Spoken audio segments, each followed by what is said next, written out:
یعنی می نفره که سر ریش تمسخر میکنن.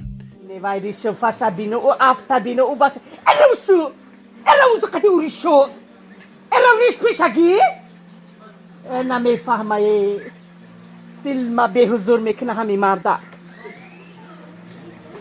وای بینی وای ریشو فاشا بینی وای احوالا بینی اینا که دیگه اون بینا میخندنی اینا بینی هی شدم همی اومدم نمیکرده دا خوش مردکی باشه که یک ریش پشک را بگیره آخی خود چکم تر یوش بتو با میگی بریش پشت تولد چیدگی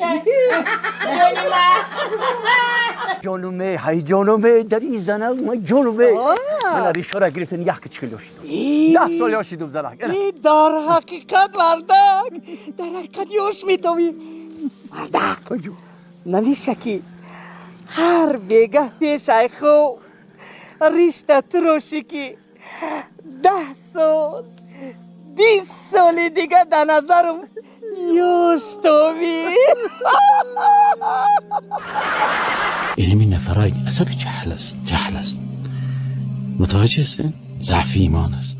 سر ریش تمسخر میکنن، سر لنگی تمسخر میکنن، سر حجاب تمسخر میکنن. بدون شکی کافر میشن، بدون شکی مرتد میشن، بدون شکی میشن. چرا؟ یا خب شعائر اسلام است و من یعظم شعائر الله فانها من تقوى القلوب. تو باید ریش تکل میکنی خودت میفهمی گناهت، اما سر ریش مسخرگی نکن، ریشخند نزن.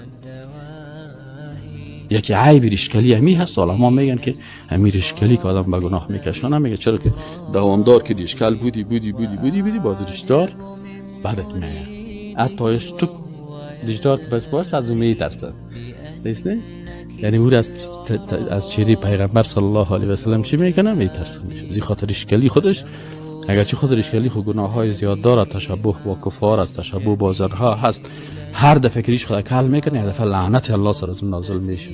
این خب باید آدم بفهمه. هر مردی که خود با زنها مشابه میکنه لعنت سرش، و هر دفعه که ریش خود کل میکنه سرش یک لعنت الله. و لعنت چی است؟ طرد از رحمت الله.